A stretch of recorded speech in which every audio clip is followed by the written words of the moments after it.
పని మేము ఈ యొక్క ప్రజా దర్బార్లో మీకు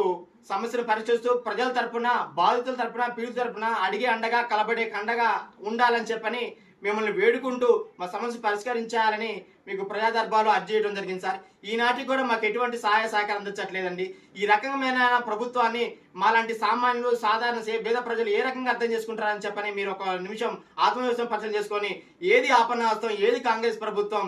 ఏది ఎక్కడ ప్రజా విజయోత్సవాలు జరుపుకుంటున్నారండి, ఎక్కడ అందుతున్నాయి సాధారణ జనజీవన సరళిలోకి ఉన్నటువంటి మా సామాన్య ప్రజలకి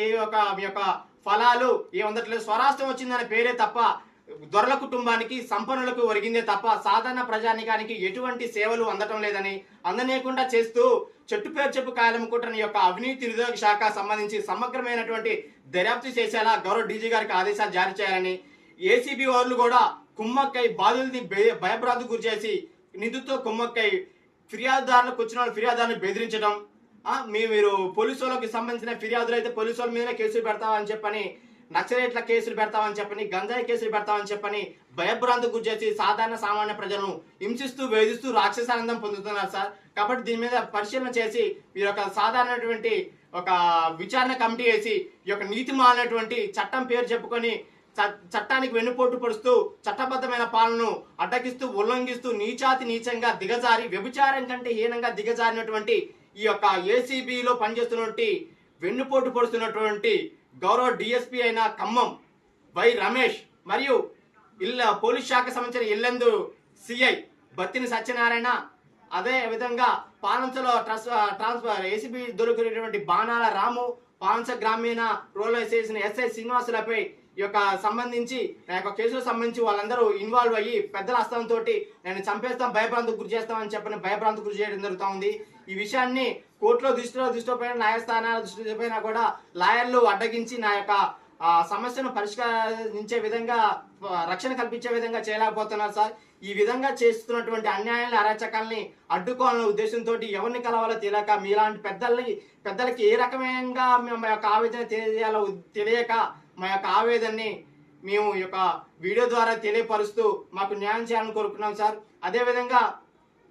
ఇప్పుడు ఈ సమాజంలో చేస్తున్నటువంటి అరాచకాలని, అన్యాయాల్ని ఈ యొక్క సామాజిక మీడియా ద్వారా వినియోగించుకుంటాం సార్. చూసే వాళ్ళందరూ కూడా, ప్రజలందరూ మీ యొక్క సహాయ సహకారం అందిస్తూ ఈ యొక్క వీడియోని సంబంధిత గౌరవ డీజీపీ గారికి, గౌరవ ప్రిన్సిపల్ సెక్రటరీ సిఎస్ గారికి, ముఖ్యమంత్రి గారికి, ముఖ్యమంత్రి కార్యాలయం గారికి, ACB DG Vijay Kumar sir దృష్టికి తెలియజేసి మా యొక్క సమస్యలు పరిష్కరించే విధంగా తక్షణమే విచారణకు ఆదేశించి న్యాయం చేసే విధంగా గౌరవ రోహిత్ రాజు గారు ఎస్పీ గారు అనేటువంటి ఖమ్మం భద్రాద్రి కొద్ది ఎస్పీ గారి దృష్టికి తెలిసే విధంగా, అది కలెక్టర్ గారికి దృష్టి తీసే విధంగా, తెలియపరిచే విధంగా మీ యొక్క సహాయకారం అందించి యొక్క వీడియోని సంబంధిత అధికారులకు ఫార్వర్డ్ చేస్తూ న్యాయం చేసే విధంగా, అన్యాయాన్ని ఖండిస్తూ, అన్యాయాలను ఎదురిస్తూ, అన్యాయాలపై పోరాడే విధంగా ఎక్కడో ఏదో ఒక రోజు, ఏదో ఒక మూలన ఎవరో ఒకరు సమర్థులైనటువంటి పౌరులు కావచ్చు, నాయకులు కావచ్చు, లాయర్లు కావచ్చు, పోలీసులు కావచ్చు, ఇతరత్ర ప్రజాస్వామ్యవాదులు కావచ్చు, మేధావులు కావచ్చు, ఇటువంటి సంబంధిత రంగాలకు సంబంధించిన వాళ్ళు ఎవరికైనా మా యొక్క సమస్యకి సంబంధించిన సొల్యూషన్, సమస్యను పరిష్కారాన్ని అన్వేషించగల వారు ఎవరైనా ఒకళ్ళు ఉంటారన్న ఆశ, విశ్వాసం, నమ్మకంతో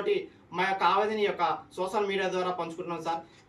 మా ఎందు దయించి యొక్క వీడియోని సంబంధిత అధికారులకు తెలియపరిచి మా సమస్యను పరిష్కరించే విధంగా ఈ యొక్క కాంగ్రెస్ ప్రభుత్వం పైన ఎన్నో ఆశలు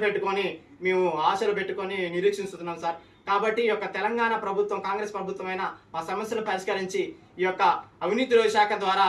పెట్టుకున్నట్టు మా యొక్క సమస్యను పరిష్కరించి తక్షణం వాళ్ళకు సంబంధించిన ఎవరైతే నీతిమాల పనిచేసిన అధికారులు ఉన్నారో వాళ్ళందరిపైన బాధ్యులైనటువంటి అందరికీ తగిన